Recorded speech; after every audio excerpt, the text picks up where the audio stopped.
Ooh, yes, sir. Welcome, my brothers. Today is a serious video because I'm embracing my dark side. I'm telling you a side of me that I thought that I will never share online, but I think it's the moment to do it. And why do I think it is the moment to share my dark side?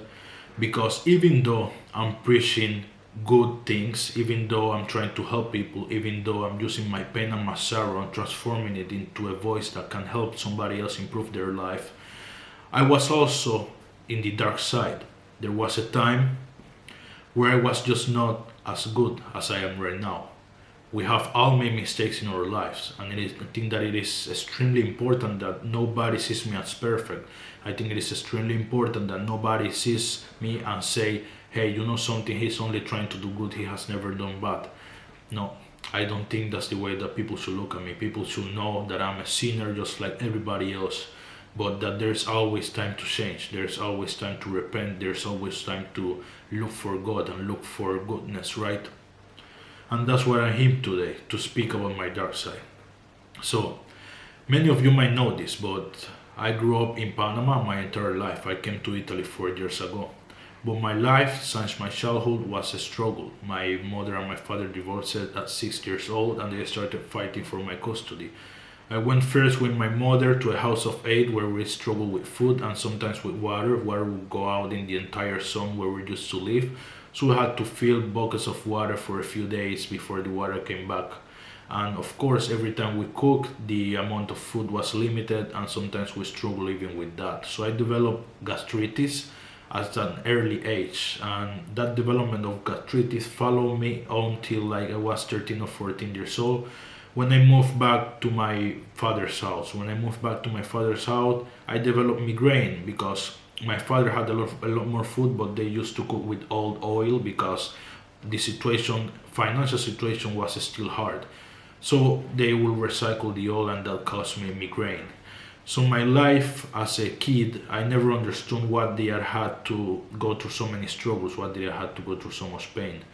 So when I got into my teenage years, when I was like 15 or 16 years old, I started to grow in resentment towards my parents, towards life, and towards God. That's why when I decided that maybe my answers will be on the other side, maybe I had to go to the opposite pole. So when I was 17 years old, for the first time ever, I decided that I wanted to read the Satanic Bible. I downloaded the Satanic Bible. I was still in a school, and I became kind of the dark guy in the school. I will sit in the corner always, and I will sit in my corner, and every single time I had the chance, because the professors were not in, I will read the Satanic Bible, and I will start speaking about all these things to my classmates. But the fact is that with more time that I went through that rabbit hole, the more anger I grew inside of me. I started to treat teachers extremely bad. I stopped listening to adults, and I was about to go into the wrong path in my life. My friendships, when it comes to the friendships that I have, not all of them were bad friendships, but they had bad influence surrounding them, which means people that steal, people that sell drugs. Which where I live in near one of the most dangerous places that you could live, at least on the zone where I live, and it means that I was surrounded by drugs, guns, violence, and everything else. Just for your information, I also started smoking weed when I was 13 years old, which I don't think is a thing that everybody does. When I moved back to my from my mother's house to my father's house, I was extremely sad. I would cry often, and I was going out with one of my friends. He was 11 years old at the time, and he would smoke weed with the other guys. And every time I saw them smoke weed, I saw that they were extremely happy, so I decided to try. And one day I tried, and so once I was 13 years old, I smoked weed almost every single day until I was 17. Then, after this period of smoking weed constantly, I got that period where I just decided that I needed to become a Satanist.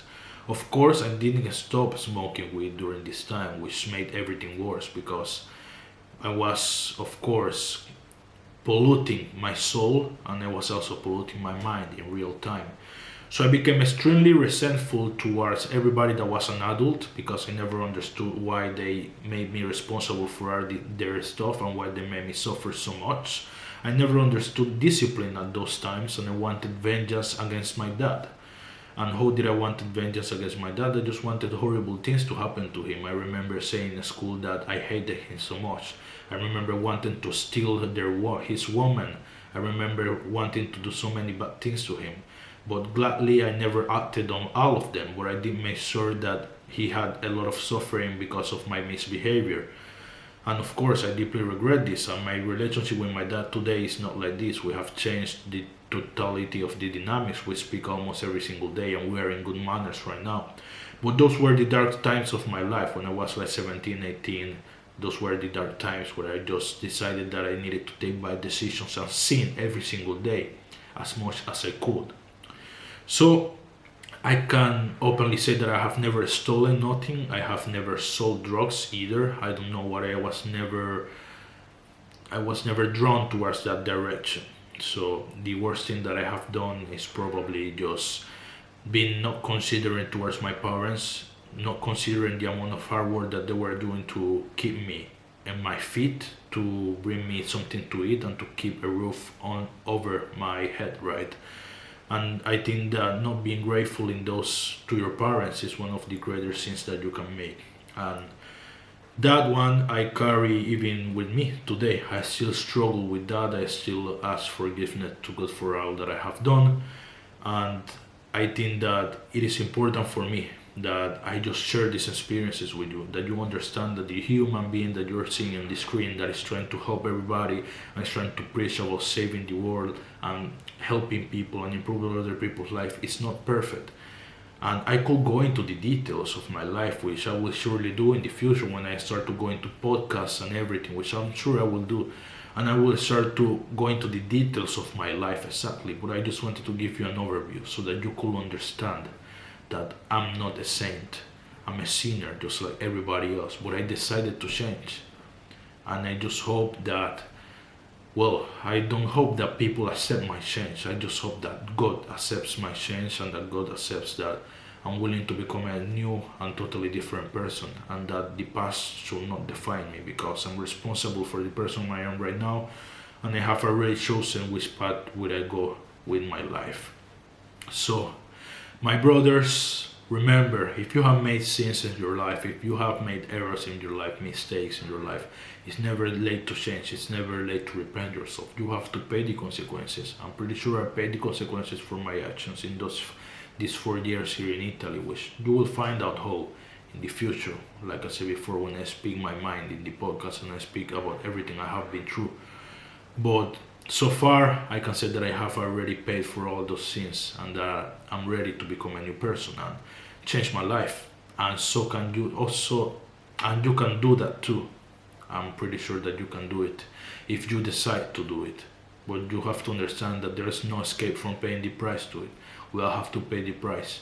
But the important thing is that even while you're paying the price, even while you are suffering the bad actions that you made in the past, that you decide that you will not commit them again in the future. And in the present moment, you utilize the present moment to make the best out of the world, the best out of your society, the best out of yourself, your family, and your friends. This was my message. I hope that it was helpful for somebody else, because I didn't want to speak about it, but I did it. Because I think it is important that people I'm not perfect. You have to know that I'm not perfect, and nobody else is. We all have skeletons in our closets. So usually say, my brothers, thank you for watching. See you in the next one.